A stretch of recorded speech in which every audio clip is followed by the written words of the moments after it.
Hi, welcome to Cooking with Roy, and I'm glad to have you back in my kitchen. Today we're cooking some black and blue burgers, and these are not a vegan dish. This is real ground beef, but you can do these with Beyond Meat if you want to use Beyond Meat or the Impossible Meat or any other of those types of things, or you can make your own compilation at home. I have done them with kidney beans and chickpeas and kale, and then did the blue cheese, the vegan blue cheese that I made that took forever.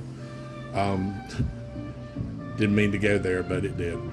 In any case, you can make your own version of any burger any way that you want to, but today this is a regular burger. I'm using ground chuck for the burger, and I'm using gloves because we were handling raw meat. So the first thing that I want to do is season this up a little bit. And I encourage you, if you are wearing gloves, don't just put a pair of gloves on your hands. Wash your hands first, then put your gloves. So we're going to add about a tablespoon or less. And this is a pound of ground meat, a pound of ground chuck, of garlic powder. So it's a pretty simple seasoning that you're going to see here. The next thing we're going to add is some black pepper. So I'm coming out as quickly as I'd like for it to. So see if I can do this one-handed.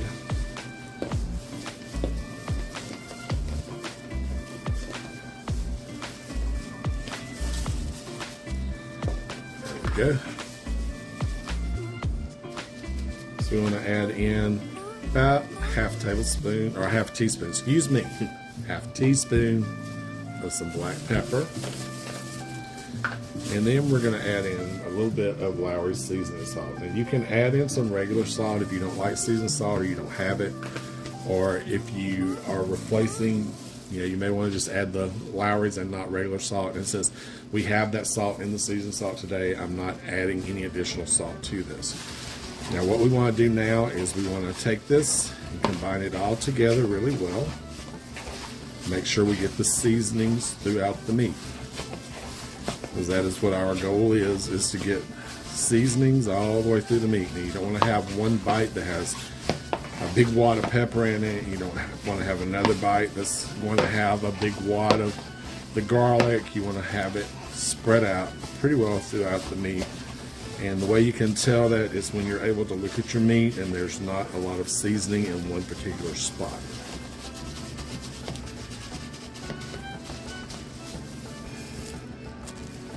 So the next thing I'm going to do is make the patties. And I'm going to take a good quarter of this and kind of press it out a little bit here.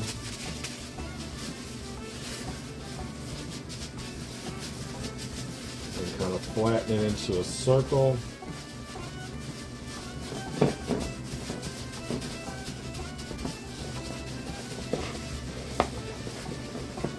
And you want to kind of leave the middle open because that's where we're going to add our cheese.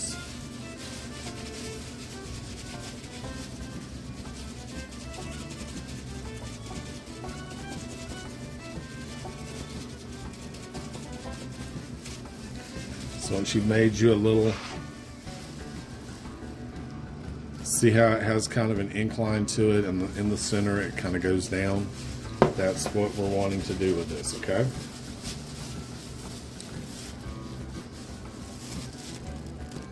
Now that we have our little well established and everything, the next thing we're going to want to do is to put in some blue cheese crumbles. You just want to kind of fill the well up level across. You don't want it to be too much, but you don't want it to be too little. Just kind of level it off with the outside of your meat.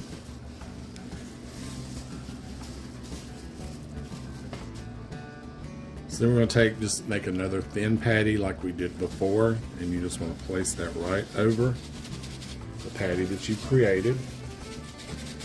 And then to close it all up, and I've got some cheese falling out here and there, you just want to go around and pinch the edges together. And these are not small burgers, okay? These are quite hefty.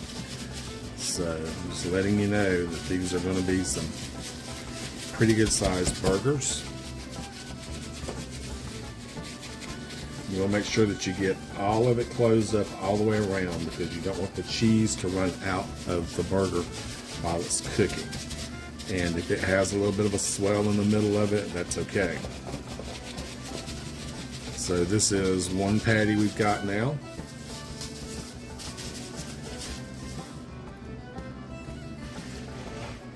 And I'm not sure if you can see, but that's the one patty we've got there. And that's what it looks like. We've got it sealed up all the way around. So it should just look like a normal regular burger. Maybe a little thicker than a burger, but it's normal regular burger. Okay, so this is a 12-inch skillet. It's been burned in very good. It's one that I bought at a yard sale about 6 or 7 years ago. And it was completely just shiny metal. It had no black on it whatsoever. And so I seasoned it and burned it out really good. So it's ready to go, and I've been heating it over medium-high heat. And you want to do this so that your pan is nice and hot, because you want to get a sear on these burgers, and you don't want to cook them really fast. So it's going to slow the cooking down just a little bit after we get the initial sear on them. So I'm going to go ahead now. We're going to place the burgers right into the pan, and that's what you want to hear. You want to hear that crackle and sizzle. I went ahead and made another burger as well. And I'm making these for a friend of mine. I no longer eat meat, but I still know how to cook it, so I might as well share my talents and do what I can, right? So we're going to let these cook.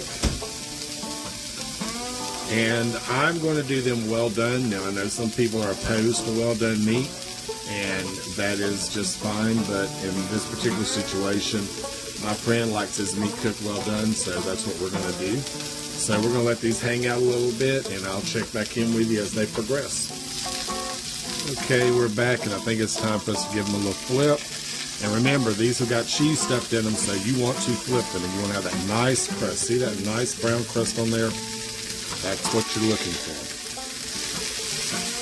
We got a good crust on both sides. You do not want to press on these burgers. I cannot stress to you how much you do not want to press on them, because the cheese inside of them, while it probably hasn't got really warm yet, if you press on them and you create openings in this, you're going to have a cheese mess in your pan, and you're not going to be able to enjoy the blackened beef part of your burger. So what I'm going to do is I'm going to let it crust for just a minute here. And then I have a very big pizza pan that I'm going to put on top of this. And this is how you cook a burger well done without having a dry burger. Because what's going to happen when we put the cover on it is it's going to steam that meat through. And it's going to have that nice well done, but it's going to stay juicy and moist, and it's not going to be a horrible piece of meat. Now, like I said, I know a lot of people don't agree with well done when it comes to meat, but in this particular case, I'm cooking to order, and I know how to do it, and I feel sorry for those people who don't know how to do it. I think a lot of times that's why they say, oh no, you shouldn't cook it well done, because they don't understand how to do it without making it dry. And I just told you exactly how to do it. So I'm going to let these cook for a little bit. I think we've probably got enough time in there to have a crust good and established on there. So I'm going to cover it up with my pan here.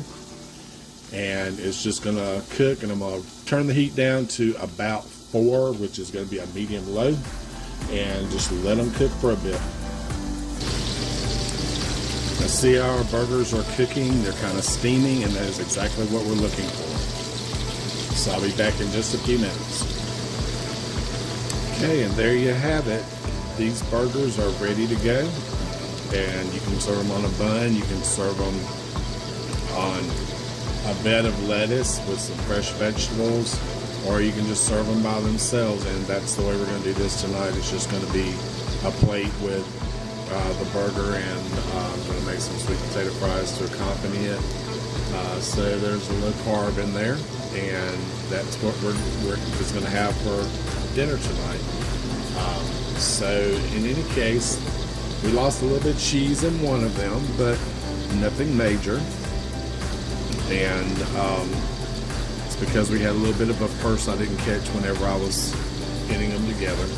But this is how you do your black and blue burgers, and real simple recipe, real easy to make. Don't flip them a whole bunch. I think they've been flipped the initial time I flipped them, and then one more time after that. And just cover them with a pan whenever you get finished, and let them go crust over good. And then you want to let them steam until they're done, and you'll have those nice, moist, juicy burgers. And you'll be able to entertain your friends, and they'll think, wow, it took hours and hours, and they did so much work for me, when in fact it's a very simple process. So thank you for tuning in this evening with me, and I hope you've enjoyed this video. Please leave your comments below, and I look forward to doing more content for you. So if there's anything you would like for me to do, please feel free to leave those suggestions in the comment box, and I'll get it out to you just as soon as I get those. Thanks so much. Take good care.